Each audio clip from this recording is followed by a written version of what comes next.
nova série de mensagens, olhando dessa vez este livro tão rico, tão importante da Bíblia, um dos principais livros do Velho Testamento. Deuteronômio, capítulo 1, a partir do verso 1. São estas as palavras que Moisés falou a todo o Israel da além do Jordão, no deserto, na Arabá, defronte do mar de Suf, entre Parã, Tofel, Labã, Azerote e Dizaabe. Jornada de 11 dias há, desde Horebe, pelo caminho da montanha de Seir, até Cádiz Barneia. Sucedeu que, no ano 40º, no primeiro dia do 10º mês, falou Moisés aos filhos de Israel, segundo tudo o que o Senhor lhe mandara a respeito deles. Depois que feriu a Seom, rei dos amorreus, que habitava em Esbom, e a Og, rei de Bazã, que habitava em Astarote, em Edrei, além do Jordão, na terra de Moabe, encarregou-se Moisés de explicar esta lei, dizendo: O Senhor nosso Deus nos falou em Horebe, dizendo: Tempo bastante haveis estado neste monte. Voltai-vos e parti. Ide à região montanhosa dos amorreus e a todos os seus vizinhos na Arabá e a região montanhosa e a baixada e ao Neguebe e a costa marítima, terra dos cananeus e ao Líbano até ao grande rio Eufrates. Eis aqui a terra que eu pus diante de vós. Entrai e possuí a terra que o Senhor com juramento deu a vossos pais, Abraão, Isaque e Jacó, a eles e a sua descendência depois deles. Nesse mesmo tempo, eu vos disse: eu sozinho não poderei levar-vos. O Senhor vosso Deus vos tem multiplicado, e eis que já hoje sois multidão como as estrelas dos céus. O Senhor Deus de vossos pais vos faça 1000 vezes mais numerosos do que sois, e vos abençoe, como vos prometeu. Como suportaria eu sozinho o vosso peso, a vossa carga e a vossa contenda? Tomai-vos homens sábios, inteligentes e experimentados, segundo as vossas tribos, para que os ponha por vossos cabeças. Então me respondestes e dissestes: é bom cumprir a palavra que tens falado.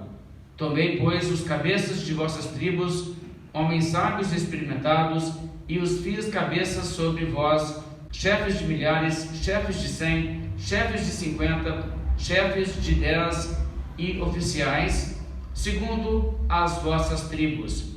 Nesse mesmo tempo, ordenei a vossos juízes, dizendo: ouvi a causa entre vossos irmãos e julgai justamente entre o homem e seu irmão, ou o estrangeiro que está com ele. Não sereis parciais no juízo, ouvireis tanto o pequeno como o grande. Não temereis a face de ninguém, porque o juízo é de Deus. Porém, a causa que vos for demasiadamente difícil, fareis vir a mim, e eu a ouvirei. Assim, naquele tempo, vos ordenei todas as coisas que havíeis de fazer. Então partimos de Horebe e caminhamos por todo aquele grande e terrível deserto que vistes, pelo caminho da região montanhosa dos amorreus, como o Senhor nosso Deus nos ordenara. E chegamos a Cádiz Barneia. Então eu vos disse: tendes chegado à região montanhosa dos amorreus, que o Senhor nosso Deus nos dá.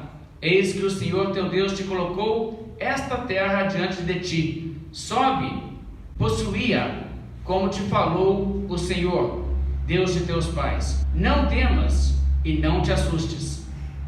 Então todos vós vos chegastes a mim e dissestes: mandemos homens adiante de nós, para que nos espiem a terra e nos digam por que caminho devemos subir e a que cidades devemos ir.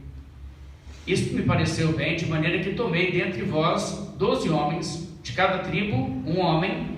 Foram-se e subiram a região montanhosa e, espiando a terra, vieram até o vale de Escol, e tomaram do fruto da terra nas mãos, e nulo trouxeram, e nos informaram, dizendo: é terra boa que nos dá o Senhor nosso Deus. Porém, vós não quisestes subir, mas fostes rebeldes à ordem do Senhor vosso Deus. Murmurastes nas vossas tendas e dissestes: tem o Senhor contra nós ódio, por isso nos tirou do Egito para nos entregar nas mãos dos amorreus e destruir-nos. Para onde subiremos? Nossos irmãos fizeram com que se derretesse o nosso coração, dizendo: maior e mais alto do que nós é este povo. As cidades são grandes e fortificadas até os céus. Também vimos ali os filhos dos Anaquins. Então eu vos disse: não vos espanteis, nem os temais. O Senhor vosso Deus, que vai adiante de vós, Ele pelejará por vós, segundo tudo o que fez convosco, diante dos vossos olhos, no Egito, como também no deserto, onde vistes que o Senhor vosso Deus nele vos levou, como um homem leva a seu filho, por todo o caminho pelo qual andastes, até chegardes a este lugar. Mas nem por isso crestes no Senhor vosso Deus, que foi adiante de vós por todo o caminho, para vos procurar o lugar onde deveríeis acampar de noite no fogo, para vos mostrar o caminho por onde havíeis de andar de dia na nuvem. Tendo, pois, ouvido o Senhor as vossas palavras, indignou-se e jurou, dizendo: certamente nenhum destes homens desta maligna geração verá a boa terra que jurei dar a vossos pais, salvo Caleb, filho de Jefoné. Ele a verá, e a terra que pisou darei a ele e a seus filhos, porquanto perseverou em seguir ao Senhor. Também contra mim se indignou o Senhor por causa de vós, dizendo: também tu lá não entrarás. Josué, filho de Num, que está diante de ti, ele ali entrará. Anima-o, porque ele fará que Israel a receba por herança.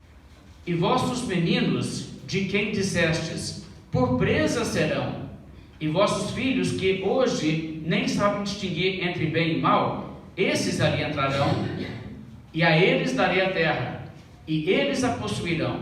Porém vós virai-vos e parti para o deserto, pelo caminho do Mar Vermelho. Então respondestes e me dissestes: pecamos contra o Senhor, nós subiremos e pelejaremos, segundo tudo que nos ordenou o Senhor nosso Deus. Vós vos armastes cada um dos seus instrumentos de guerra, e vos mostrastes temerários, subindo a região montanhosa.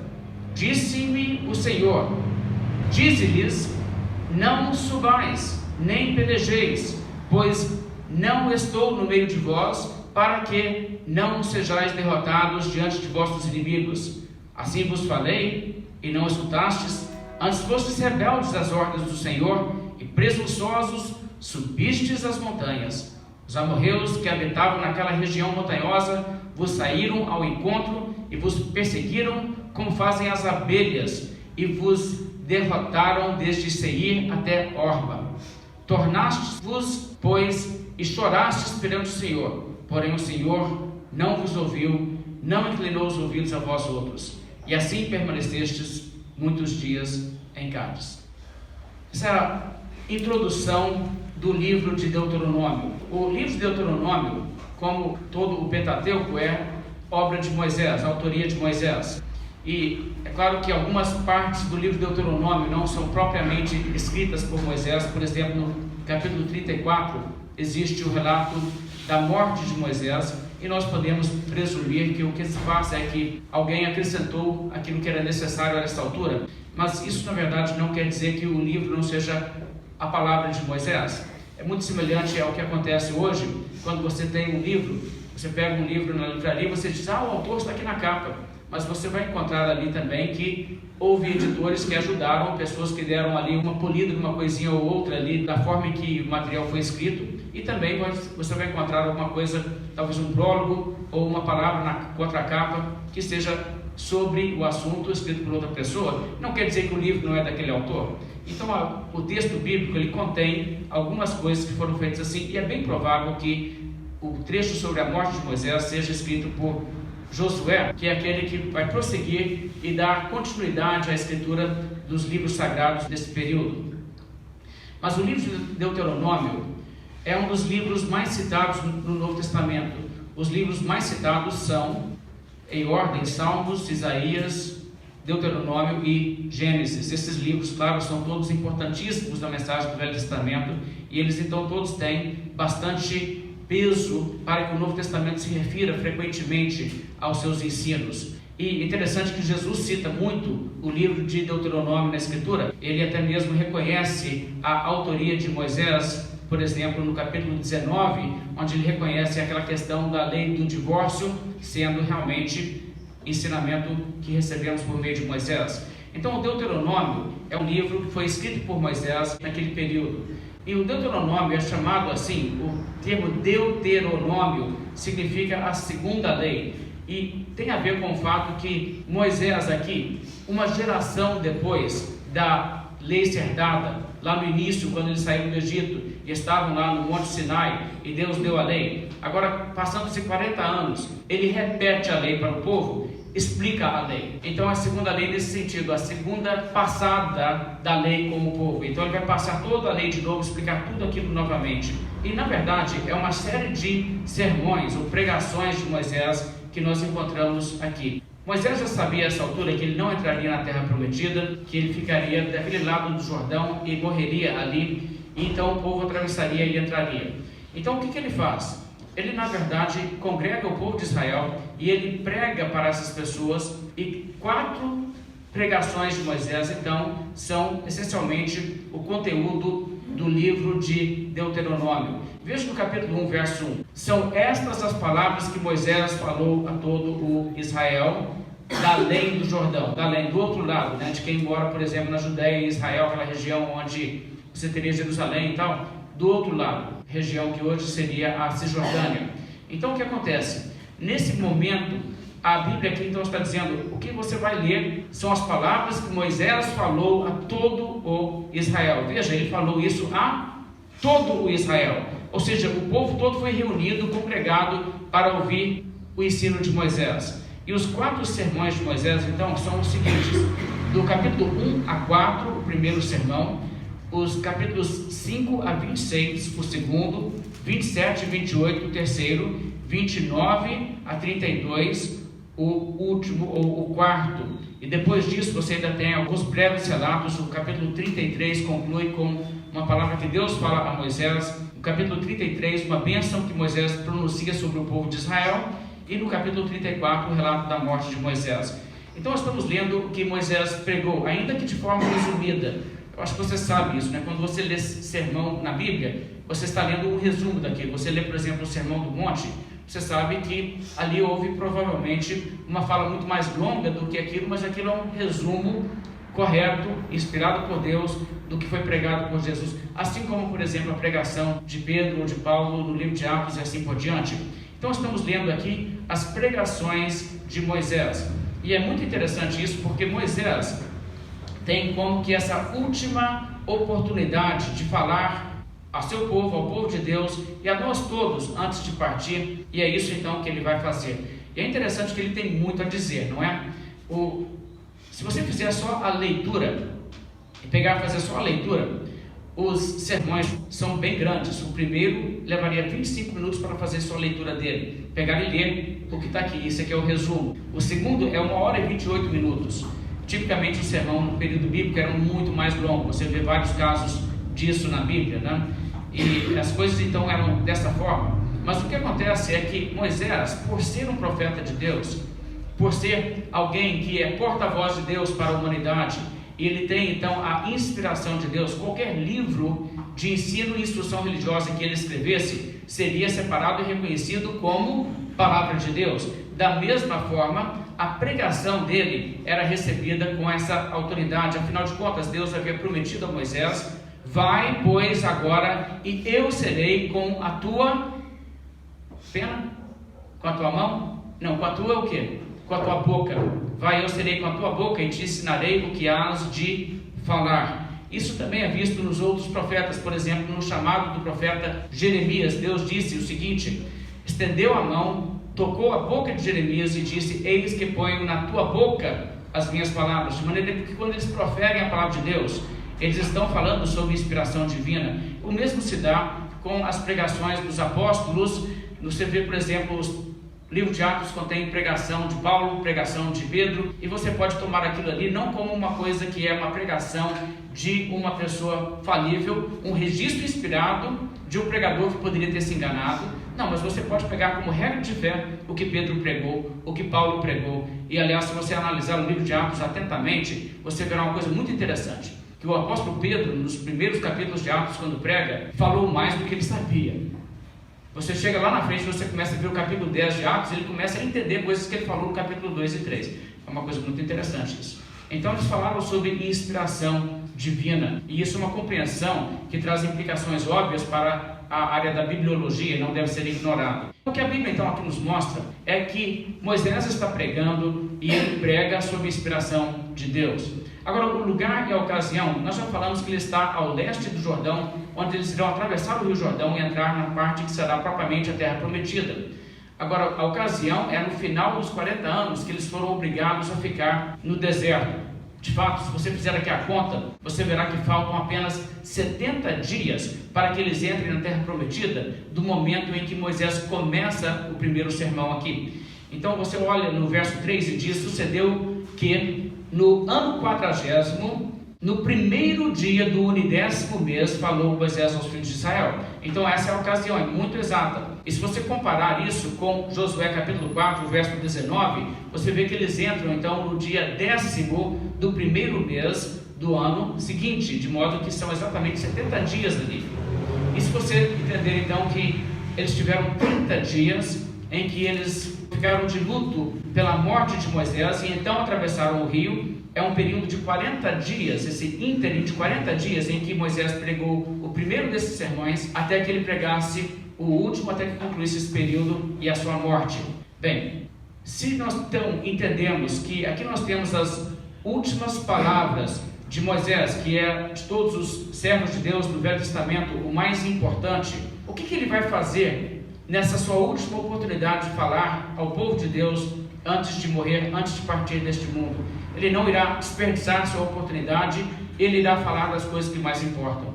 Então é isso que nós temos aqui, são coisas importantíssimas para todos nós. O verso 5 nos mostra o que ele fez. O texto da Bíblia diz: além do Jordão, na terra de Moabe, encarregou-se Moisés de explicar esta lei, dizendo. E então no verso 6 começa o texto propriamente do primeiro sermão. É muito interessante isso. O que ele vai fazer?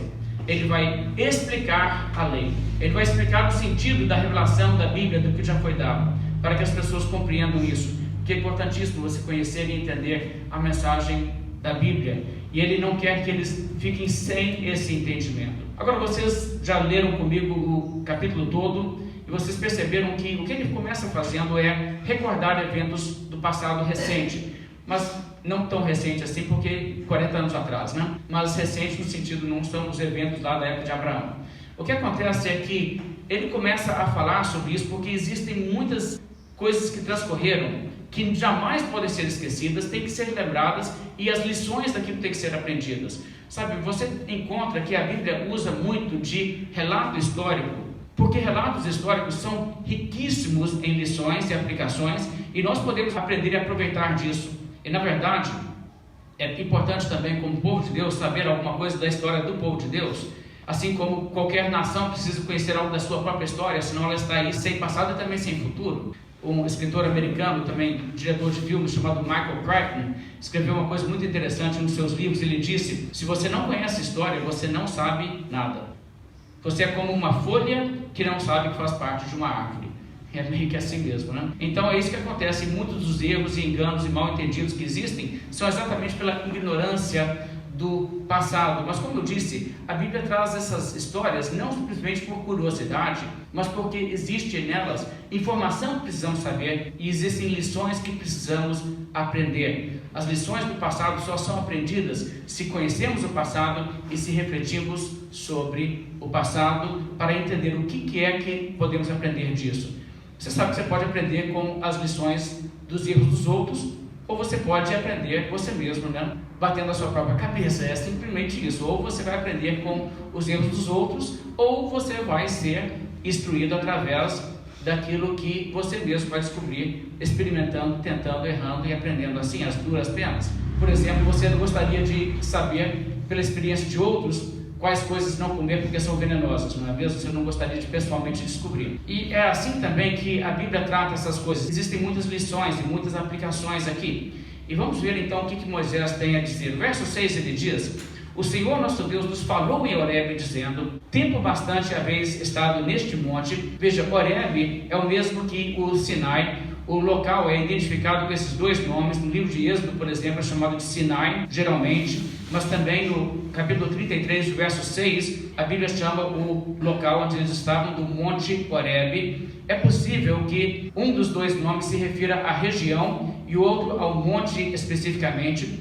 É também possível que sejam simplesmente mais um desses casos de dois nomes para o mesmo local, o que é muito comum, até porque existem povos diferentes que dão nomes diferentes e os dois nomes são válidos, ou existe também um período de tempo em que o nome prevalece e depois existe outro nome e os autores reconhecem isso.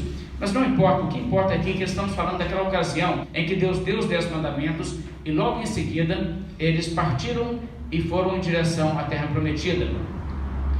No verso 8 a Bíblia diz que eles deveriam então entrar na terra que eu pus diante de vós, entrar e possuir a terra que o Senhor com juramento deu a vossos pais, Abraão, Isaque e Jacó, a eles a sua descendência. Então, nesse período eles foram caminhando para já, naquela altura, entrar na terra prometida, e seria um trajeto de 11 dias.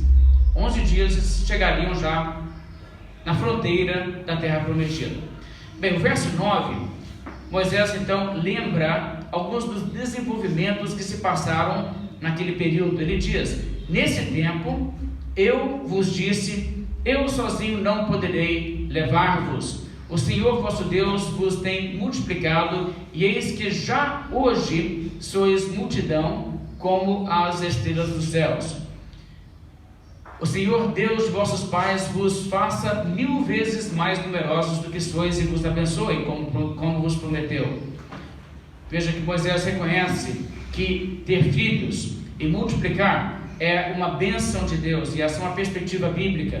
Mas o que acontece então a essa altura é que ele diz: o fato que vocês já se multiplicaram tanto, e eu peço a Deus que continue abençoando para que vocês cresçam ainda mais, fez com que vocês sejam uma multidão muito maior do que eu dou conta de julgar. Você se lembra que Moisés estava julgando caso a caso todos os problemas que surgiam. Ele havia promulgado a lei. Lembra que Deus deu a lei, então eles agora tinham uma lei, eles tinham um novo regime. O que acontece no caso desses? A lei está escrita, está aí. E num outro caso assim, então toda vez que surgiu uma dúvida, o que eles faziam? Vamos lá para Moisés vai resolver para a gente. E estavam levando todos os casos. E Jetro, o sogro de Moisés, viu Moisés passando ali de cedo até tarde, ouvindo um caso, é isso, ouvindo outro, agora esse tem que ser assim. E ele disse: olha, isso não dá, Moisés, isso é demais para você. E ele então propôs, com bastante sensatez, que houvesse uma divisão de carga. O verso 12: como suportaria eu sozinho o vosso peso, a vossa carga e a vossa contenda? Contenda no sentido que eram as disputas entre eles, né? Ele me deve tanto, né? Vamos falar com Moisés. Bem, então esse tipo de coisa, a Bíblia diz: como que eu vou dar conta de tudo isso? Verso 13 então diz: tomai-vos homens sábios, inteligentes e experimentados, segundo as vossas tribos, para que os ponha por vossos cabeças. Então eles estipulam aqui que eles terão outros para dividir a carga. E as pessoas concordaram com isso, então escolheram ali pessoas em diversos níveis para fazer julgamento. Então tinha uma espécie de corte imediata, e se aquilo ali não fosse, vamos dizer assim, resolvido de uma forma que ali as autoridades tivessem qualquer dúvida, tinha acima deles uma segunda instância e tal, até chegar em Moisés em último caso. Uma lição que você aprende aqui, que é uma lição realmente atemporal, é que nós devemos respeitar as nossas limitações. O que Jetro chamou a atenção de Moisés é um fato. Moisés, como servo de Deus, deveria reconhecer suas limitações e se ater a fazer aquilo que Deus realmente o designou para fazer, e não tentar fazer tudo sozinho. E isso é um princípio que você encontra até na sabedoria de Jesus Cristo. Jesus Cristo não tentou fazer tudo. É muito interessante que Jesus Cristo, por exemplo, falou o seguinte: não fui enviado senão as ovelhas perdidas da casa de Israel. Não era o dever dele fazer tudo. E as pessoas podem dizer: mas tem mais gente que precisa ouvir o Evangelho. E Jesus sabia que a sua missão era aquela, e ele não deixava nada o tirar daquela missão. Então, quando ele estava em um local e as pessoas queriam que ele basicamente morasse ali entre eles, né? Era bom, né? O Senhor Jesus ali fazendo milagres. Jesus dizia: não, eu tenho uma missão, eu tenho que ir para outros lugares. Mas ele não tentou fazer nada além daquilo que realmente era o plano de Deus para a sua vida. E as limitações de cada um devem ser reconhecidas pela própria pessoa e pelos demais. Nós não devemos esperar mais das pessoas do que Deus realmente as designou para fazer. Isso significa que não devemos cobrar das pessoas além daquilo que elas podem fazer, mas que devemos nos também colocar à disposição para cooperar, para que aquelas pessoas não fiquem sobrecarregadas como Moisés estava. Já pensou se Moisés dissesse: vamos então, colocar outros como juízes, mas ninguém se dispusesse? Teria ficado do mesmo jeito. Então você vê a necessidade dessa disposição à cooperação. E ainda outra lição também que você pode extrair daqui é que, se você entende que as pessoas não farão bem o seu serviço se tentarem fazer demais, isso também é verdade nesse caso, e é o que Moisés realmente reconhece, é o que Jefro reconhece. E nós temos isso como um princípio em nossa sociedade. Eu quero dar um exemplo que é óbvio. Você que torce para um time de futebol, você não gostaria que os jogadores do seu time, e o técnico do seu time e toda a equipe se ocupassem com outras atividades a ponto que elas não tivessem tempo para nada a não ser um treino rápido de uns 15 minutos antes de cada jogo, né? Qualquer time que fizesse isso não seria, vamos dizer assim, muito bem sucedido. E em nossa sociedade nós achamos extremamente importante, outras coisas podem até falhar, mas nós achamos extremamente importante que no campo de futebol, no estádio, o desempenho seja o melhor possível. Então nós pagamos muito bem para isso, né? E nós também temos uma abundância de recursos para dispor nisso aí. Certo ou errado, é uma das prioridades que nós temos. Nós queremos que os jogadores, os treinadores e toda a equipe deem o melhor de si, então nós asseguramos isso. Então a mesma coisa seria também no caso, por exemplo, de serviços médicos, uma coisa extremamente importante. Você não gostaria que os profissionais da área médica se dedicassem de uma forma displicente, né?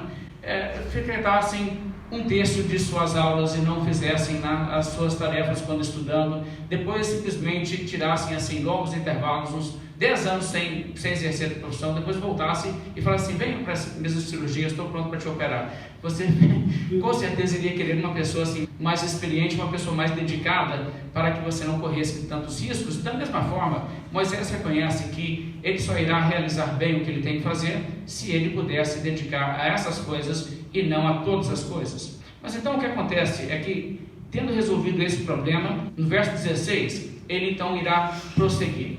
Nesse tempo, ordenei aos vossos juízes, dizendo: ouvi a causa entre vossos irmãos e julgai justamente entre o homem e seu irmão, ou o estrangeiro que está com ele. Então, a primeira coisa que você nota, eles deveriam julgar justamente. Isso significa que não deveriam mostrar nenhuma parcialidade, nada de favoritos, nada de favorecer as pessoas que seriam as pessoas que você gosta mais, ou as pessoas que podem te compensar mais porque são mais ricas, ou nada desse tipo. Então a justiça aqui é estabelecida. É claro que esse é o princípio que o próprio Moisés implementava quando ele julgava, e ele exige que os juízes ajam também dessa maneira, de forma imparcial. Veja o verso 17: não sereis parciais no juízo, ouvireis tanto o pequeno como o grande, o pequeno, a pessoa mais pobre, como o grande, a pessoa mais rica. Não temereis a face de ninguém, não se intimide, não seja, vamos dizer assim, amedrontado pelo fato que essas pessoas são pessoas importantes na sociedade, são pessoas poderosas, é melhor não contrariá-los. Ele diz nada disso, porque o juízo é de Deus, é uma questão de Deus que na verdade emite na sua lei a ordem de como deve ser, e qualquer desobediência está realmente deturpando a vontade de Deus. Então ele diz: se houver uma causa demasiadamente difícil, e eles então estiverem coçando a cabeça dizendo: como resolve agora? Então nesse caso levariam até Moisés, e assim então eles fizeram. A Bíblia traz aqui uma lei que é muito interessante observar, que são os primeiros casos realmente na história em que você tem essa ênfase de fazer justiça, inclusive para os pobres e para os estrangeiros. Você não encontra isso realmente em outros regimes de lei da antiguidade. O que você encontra é que os reis faziam leis para favorecerem a si próprios e a nobreza e aos poderosos. E as leis então não eram do tipo seja imparcial, fazendo justiça, não favorecendo nem ao grande nem ao pequeno. E também você vai encontrar nessa passagem da Bíblia aquilo que você também fala sobre os estrangeiros. Isso também é extraordinário. A Bíblia muitas vezes faz apelos ao povo de Israel lembrar como eles haviam sido estrangeiros no Egito, para pensar como eles não gostariam de ser tratados, para que eles então façam aquilo que é justo para os estrangeiros entre eles. E os mesmos direitos então são reservados para os estrangeiros que não são do próprio povo de Israel. Isso é uma questão muito importante. Eu diria que hoje nós temos distorções para os dois lados. Nós temos pessoas que não querem respeitar pessoas de outras raças, outras etnias, outras nacionalidades e não dar os mesmos direitos. E também temos problemas com a ideia de favorecer os ricos acima dos pobres ou favorecer os pobres acima dos ricos. Não? Esse aqui é o mais fraco, então vamos ficar do lado dele. E a Bíblia sempre diz, não é para favorecer nenhum dos dois, é para ficar do lado do que é justo realmente. Então esse é um princípio bíblico. Então Moisés insiste nisso, prepara essas pessoas e transfere essa autoridade. O verso 18 então prossegue, falando como naquele tempo eles então saíram dali e foram até chegarem em Cádiz Barneia. O verso 20 diz, então vos disse, veja, já agora, perante a terra prometida. Verso 21, sobe e possui a terra que Deus deu, como te falou o Senhor. Não temas e não te assustes. Veja que essas são ordens. Entra, possua a terra e não tenha medo. Não te assuste, não tenha medo. Mas o verso 22 nos relata que o povo teve a iniciativa de pedir uma coisa a Moisés. O verso 22 diz, então todos vós vos chegastes a mim e dissestes, mandemos homens adiante de nós para que nos espiem a terra. O que acontece aqui é interessante, porque se você olhar em Números 13, que é o relato histórico dessa passagem, lá você encontra que Deus disse a Moisés que ele enviasse homens para espiar a terra de Canaã. Bem, as duas coisas são verdades, e como você vai então harmonizar isso, quer dizer que uma coisa aconteceu antes da outra, né? Alguém falou primeiro, foi Deus que falou, envia espias, e então o povo disse, vamos enviar espias, ou foi o povo que disse, vamos enviar espias, e Deus disse, envia espias. É bem evidente que o segundo é o caso. O que aconteceu é que o povo chegou a Moisés e pediu isso. Tem como a gente mandar uns espias primeiro? Então Moisés não viu mal nenhum nisso, ele consulta a Deus, Deus diz, manda os espias, pode mandar, é para mandar. Então eles mandam os espias. Eu entendo que essa é a forma de compreender isso. O que acontece, no entanto, é que realmente o povo manifesta um certo receio a essa altura e uma certa preocupação. Não era bom a gente mandar uns espias antes da gente entrar para ver com o que nós vamos estar lidando, não? E por debaixo dessa ansiedade deles, essa preocupação de querer espias, está uma insegurança se eles vão dar conta de conseguir conquistar a terra. Eles então enviam os espias voltam, dão um relatório que diz, a terra é boa, mas vai ser complicado de conquistar aquela terra. Verso 26 ele explica, porém vós não quisestes subir, mas fostes rebeldes à ordem do Senhor nosso Deus, murmurastes nas vossas tendas e dissestes, tem o Senhor contra nós ódio, por isso nos tirou da terra do Egito para nos entregar nas mãos dos amorreus e nos destruir. Olha que desconfiança mais injusta e absurda. Eles já haviam visto tanta coisa que Deus fez. Deus os tirou lá do Egito. E agora eles chegaram ali, uma questão, na verdade, de meses, de todo aquele incidente lá, Mar Vermelho, as 10 pragas, e chegam perante esse momento, e quando as pessoas dizem, a gente não dá conta não. Não vamos dar conta não. Eles são mais gente do que nós somos. Eles são altos, fortões, não tem comparação da gente com a estatura deles. Tudo jogador da NBA. Não? A única vantagem que nós temos, além disso, eles têm cidades muralhas, né? Aquelas muralha alta, né? Não tem nem como você escalar aquele negócio. E a única vantagem que a gente tem é que a gente tem Deus do nosso lado, aí fica complicado, né? Olha a mentalidade, chegaram com essa. Então, o povo rebela e o povo diz, não dá para ir. Aí a conversa vira dessa. Esse Deus aí tirou a gente do Egito onde a gente era escravo e agora ele vai matar a gente.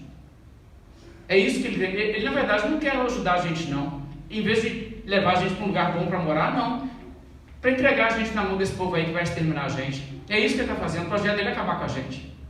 Olha que desconfiança injusta. E muitas vezes as pessoas têm essa desconfiança injusta de Deus. Você mostra o que a Bíblia diz para a pessoa fazer, a pessoa fala assim: Deus está querendo acabar com a minha alegria, Deus está querendo estragar a minha vida, e isso eu vou viver assim, não tem condição de ser feliz, não. E esse Deus aí, entendeu? É essa mentalidade que as pessoas aqui revelam. Então, ao invés de subir, o que eles fazem? Eles empacam ali, resistem. Moisés, no entanto, verso 29, então eu vos disse, não vos espanteis, nem vos temais. Ou seja, não fiquem com medo desse povo, não. Vocês estão com medo deles só porque eles são altão? Ué.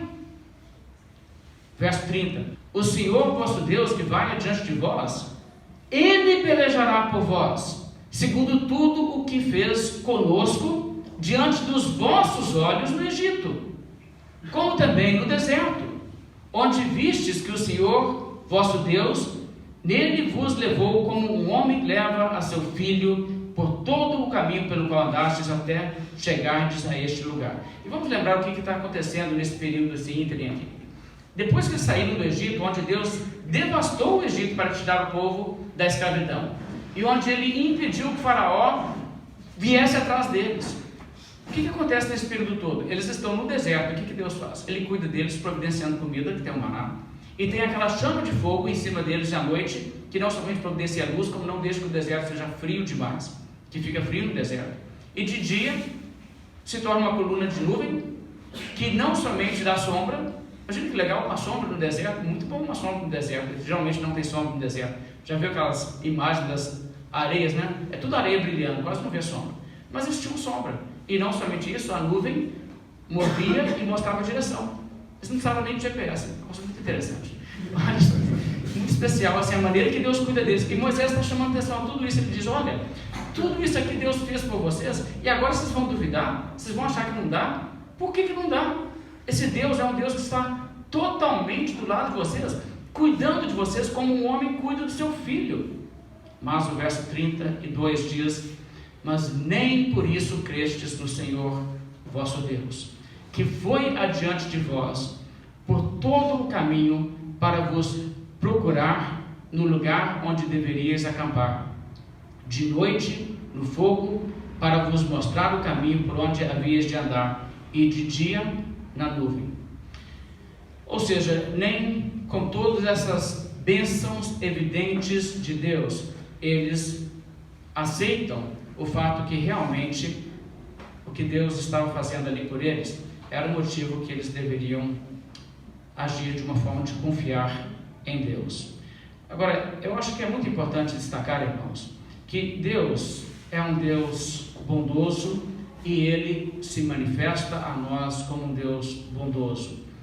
Quando Deus lida com o ser humano, o que Ele faz é o seguinte: primeiro, Ele faz o bem, Ele nos cerca de bênçãos, e depois que Ele já tem nos dado milhares de motivos para acreditarmos na Sua bondade, no Seu amor, Ele nos convida a confiarmos nele e obedecermos Seus mandamentos. É assim que Ele faz.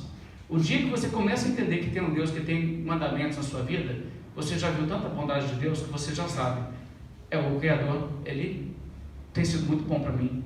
Todo mundo sabe isso. Não foi assim no Éden? Antes de Deus dar um mandamento a Adão e Eva, Deus colocou quantas coisas ao seu redor. E quando Ele proibiu a árvore do conhecimento do bem e do mal, Ele disse: vocês têm tudo isso aí para comer, mas não mexe com aquela. Você está vendo? Eles tinham todo motivo para ver a bondade de Deus. É interessante que o apóstolo Paulo, quando ele estava pregando em Listra, ele disse: senhores, por que fazeis isso? Eles queriam sacrificar animais como sacrifício a Paulo e Barnabé. Ele diz: nós também somos homens como vós, sujeitos aos mesmos sentimentos, e vos anunciamos o Evangelho para que dessas coisas vãs vos convertais ao Deus vivo, que fez o céu, a terra, o mar e tudo que neles há, o qual nas gerações passadas permitiu que todos os povos andassem nos seus próprios caminhos. Contudo, e aqui é a parte que importa, ele disse: não se deixou ficar sem testemunho de si mesmo, fazendo o bem, dando-vos do céu chuvas, estações frutíferas, enchendo o vosso coração de fartura e de alegria. E essa é a realidade com a vida de cada um de nós. Quem dentre nós aqui teria que dizer, ou poderia dizer: Deus nunca me deu bênção nenhuma, não. Você já teve momentos de alegria? Você já teve qualquer coisa boa? Quem que criou todas as coisas boas? Quem que fez essas pessoas capazes de se alegrar? Está vendo? Tudo isso é dado por Deus. Não foi o diabo que fez isso no mundo, não, gente. E aí acontece o quê? Deus então se manifesta bondoso e diz: confia em mim. É o que ele fez aqui com o povo de Israel. Ele disse ao povo de Israel exatamente isso: vocês já sabem quem eu sou, agora confiem em mim. Mas o povo recusa confiar. Isso é realmente uma coisa trágica, mas, para falar a verdade, é típico. O que Moisés então fala é que o povo trouxe sobre si o juízo de Deus. O verso 34 ele diz: tendo pois ouvido o Senhor as vossas palavras, indignou-se e jurou dizendo: certamente nenhum dos homens desta maligna geração verá a boa terra que jurei dar a vossos pais. Veja que ele chamou aquela geração de quê? Geração maligna. A palavra é pesada, não? Como é que você se sentiria se Deus falasse sobre você: você é uma pessoa maligna? É uma coisa bem forte. E no entanto, é uma descrição correta desse povo. Esse povo era um povo essencialmente incrédulo. E Deus de fato levantou uma outra geração depois deles para que desse a terra a um povo que fosse bem mais obediente do que aquela geração foi. É claro que Deus honrou a 2 indivíduos daquela geração. Caleb, a Bíblia diz, porque perseverou em seguir ao Senhor. Palavra bonita, né? Ele perseverou em seguir ao Senhor. E também Josué, outro que também foi da mesma forma abençoado assim. Mas o que é importante então entender é que as consequências vieram sobre eles por causa da sua resistência à vontade de Deus. No verso 37 até Moisés diz: também contra mim se indignou o Senhor por causa de vós, dizendo: também tu não entrarás. Ele diz: eu não pude entrar por causa de vocês. E não é que Moisés está negando sua própria responsabilidade, dizendo: eu não tive culpa de nada. Ele errou, mas eles sabem também que ele errou e a culpa era realmente do povo, que o povo criou toda aquela situação. O povo o levou, vamos dizer assim, a perder a sua paciência, e ele acabou sendo barrado de entrar também, coisa que não teria acontecido se o povo tivesse dado ouvidos ao que ele disse. E o verso 38, Josué também é mencionado. Mas, uma coisa muito interessante, o verso 39, o que Deus diz? E vossos meninos, de quem dissestes, por presa serão, e vossos filhos, que hoje nem sabem distinguir entre o bem e o mal, esses ali entrarão, e a eles darei a terra, e eles a possuirão. É muito interessante que, quando eles começaram a murmurar, começaram aquela murmuração nas tendas e tudo mais, sabe o que aconteceu? As pessoas começaram a falar assim: nós não podemos fazer isso não, e tem que pensar nas crianças, temos que pensar nas nossas crianças. E olha só, não é incomum as pessoas usarem o bem de seus filhos como uma desculpa para não fazer o que Deus ordenou. Na verdade, isso se torna uma coisa muito comum, e é trágico isso. Os filhos são uma boa desculpa para não fazer o que Deus ordena? Não existe boa desculpa para não fazer o que Deus ordena, não. Mas a realidade é que pessoas usam isso. Vou te dar algum exemplo. As pessoas começam a dizer o seguinte: mas se a gente educar os filhos da maneira que a Bíblia diz para educar, os filhos não vão gostar, não. Aí os filhos não caem nem contra a gente. As pessoas dizem assim: eu não posso dedicar meus tempos, meus recursos para investir na causa de Deus, porque eu tenho que investir em minha família. Claro que existe um equilíbrio, sabe? Você não deve ser totalmente absorvido pela igreja, pelas coisas de Deus, de maneira que você negligencie a sua família de forma nenhuma. Mas existem pessoas que fazem exatamente o contrário. Eles, vamos dizer assim, priorizam a família. Não tem tempo para Deus, não tem tempo para as coisas de Deus, não tem como nunca ajudar na obra de Deus. E eles acham que dessa maneira eles estão protegendo seus filhos, como se dar alguma coisa de sua vida a Deus, iria prejudicar muito meus filhos. Sabe, isso é uma loucura, isso é um caminho, uma receita certa para o desastre. E as pessoas que, a pretexto de assegurar o bem de seus filhos, falam que não podem fazer aquilo que Deus diz para fazer, estão esquecendo que Deus é quem mais pensa no bem dos seus filhos. Em Deuteronômio 12, verso 28, a Bíblia diz o seguinte: ouça isso aqui: guarda e cumpre todas essas palavras que eu te ordeno, para que bem te suceda a ti e a teus filhos depois de ti para sempre. Quando fizeres o que é bom e reto aos olhos do Senhor teu Deus. Não tem nada melhor que você possa fazer para os seus filhos do que obedecer à lei de Deus e obedecer a Deus em tudo. É a melhor coisa que você pode fazer para os seus filhos. Mas, irmãos, a pretexto de ajudar os seus filhos, pessoas fazem tudo que é proibido por Deus, desde praticarem crimes para enriquecer, até, sei lá, até a bobeira de jogar na loteria e perder dinheiro. É uma coisa assim maluca o que as pessoas fazem, achando que, Deus vai me levar para o caminho que vai ser ruim para os meus filhos, eu tenho que pensar nos meus filhos. Conheci um missionário certa vez, que ele trabalhou na selva, uma situação bastante precária durante um bom tempo de sua vida. Seus filhos, 4, foram criados naquela situação. Um dia ele disse que uma pessoa perguntou para ele se ele não achava que ele era imprudente, que ele não estava levando a sério o bem-estar dos seus filhos, passar a vida como missionário em um lugar onde eles não tinham boas escolas e coisas assim. Ele respondeu que ele não achava que existia nenhum lugar melhor para criar os filhos do que dentro da vontade de Deus. Ele entende que o chamado de Deus para ele é aquilo. Uma coisa muito interessante, os filhos dele, criados na selva, todos fizeram homeschooling lá na selva, todos foram muito bem na faculdade, tiraram notas ótimas, e hoje estão todos muito bem empregados nos Estados Unidos, missionário americano. Nenhum deles ficou prejudicado nesse sentido. E o pessoal, mas não vão ter boas escolas. Sabe, Deus abençoa onde Ele quer abençoar. E as pessoas muitas vezes colocam a prioridade invertida. Obedeça à vontade de Deus, faça o que Deus manda. E essas pessoas aqui com essa coisa, E a prova que Deus tinha grande cuidado pelos seus filhos é que Ele estava os introduzindo na boa terra, e já que eles não quiseram, então foram os filhos para quem Deus deu. Os filhos entraram e os filhos aproveitaram isso. Bem, o verso 40, o trecho prossegue nos dias a reação do povo depois que eles foram então impedidos de entrar. Deus diz no verso 40: porém vós virai-vos e parti para o deserto pelo caminho do Mar Vermelho. Volta para o caminho de onde vocês vieram, volta lá para o deserto. Vamos retornar para o mesmo local. E vamos ficar lá de castigo, e vai ser 40 anos até passar toda essa geração. Mas o povo não concordou com isso. Na hora que eles viram que a coisa foi para esse lado, o que eles fizeram? Agora não dá, não pode ser assim não. E o verso 41 diz que eles se armaram e resolveram entrar de forma temerária, subindo a guerra na região montanhosa dos amorreus.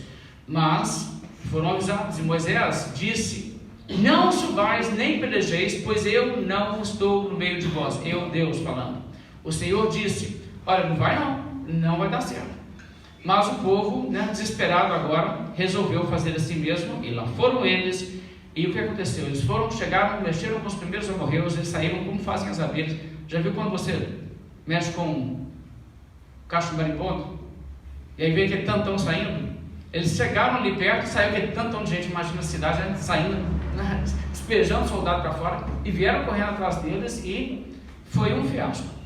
Foi um desastre. E o povo de Israel perdeu pessoas ali, pessoas morreram. Desobediência a Deus.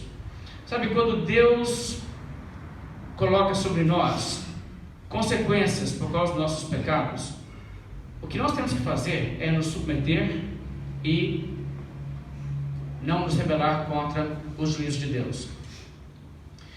Deus muitas vezes nos avisa e nos adverte para que não façamos determinado erro.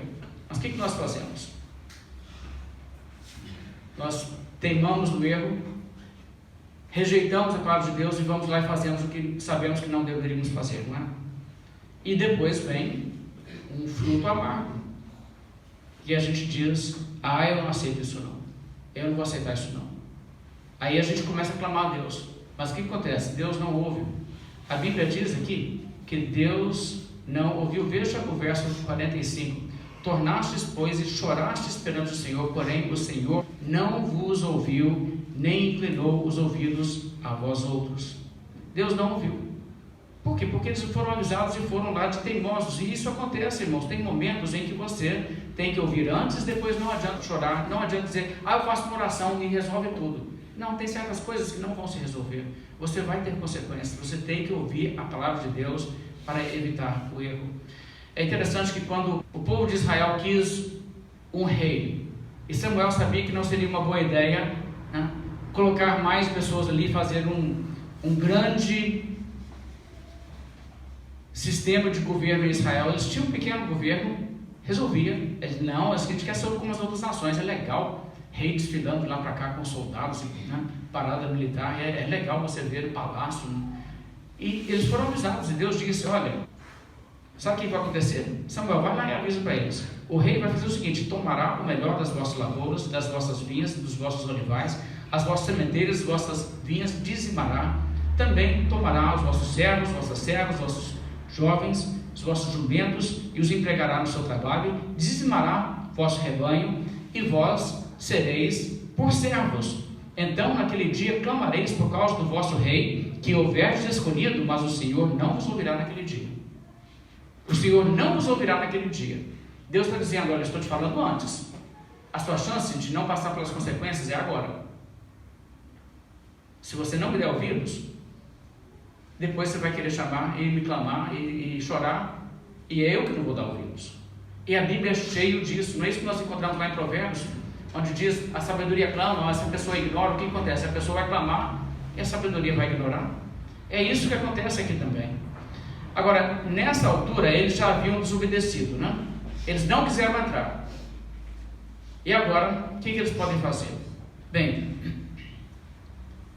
quando nós já erramos, e Deus já trouxe sobre nós as consequências, como aqui Ele já havia colocado sobre eles a consequência de terem que ficar 40 anos até que aquela geração passasse, não adiantava clamar a Deus, não adiantava chorar, não adiantava orar, e não adiantava também revelar, querer dizer: então nós vamos fazer uma segunda tentativa de entrar na terra, e nem de falar: então também nós não vamos ficar no deserto, vamos para outro lugar. Qualquer coisa assim que eles fizessem, eles cairiam sobre ainda ira maior e trariam um juízo mais severo, e seria o seu fim. A única coisa agora a fazer é se submeter e aceitar o castigo e a punição que Deus coloca e as consequências de sua decisão errada. É a única coisa que eles podiam fazer, e era isso que eles tinham que fazer. Nessa condição, eles não podiam fazer outra coisa senão se humilhar debaixo da mão de Deus. Você se lembra que até em momentos que eles começaram a resmungar, Deus os castigou? Existe também aqui uma lição. Muitas vezes nós estamos colhendo em nossas vidas as consequências da nossa desobediência à lei de Deus. Fomos avisados: não faça isso, não faz, vai dar problema, e você diz: não, e vai e faz, e depois você está com problema. E tem pessoas que revoltam contra Deus, pessoas que ficam com raiva de Deus, como se a culpa fosse de Deus. E tem pessoas que começam a tentar se livrar de todas as formas das consequências que Deus está trazendo sobre a sua vida, até mesmo com mais pecados. Por exemplo, em Tiago diz no capítulo 4 o seguinte: cobiçais e nada tendes, matais e invejais e nada podeis obter, viveis a lutar e fazer guerras, nada tendes porque nada pedis. Veja o que aconteceu. Primeiro, eles não estavam vivendo da maneira que deveriam viver para com Deus, eles nem estavam pedindo as coisas a Deus, e uma consequência desse erro, eles nada tinham. E agora, inconformados com isso, o que eles fazem? Matam para obter.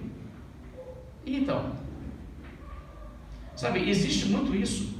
Pessoas que fazem decisões erradas, fazem as coisas erradas e não pensam, por exemplo, no seu futuro, não agem de forma sábia, e depois se encontram num aperto e vão dizer o quê? Eles apelam para a desonestidade, resolvem: agora eu tenho que fazer uma coisa assim, agora tem jeito não, agora Deus vai ter que relevar, porque é na minha condição agora, e eles estão naquela condição por causa do pecado.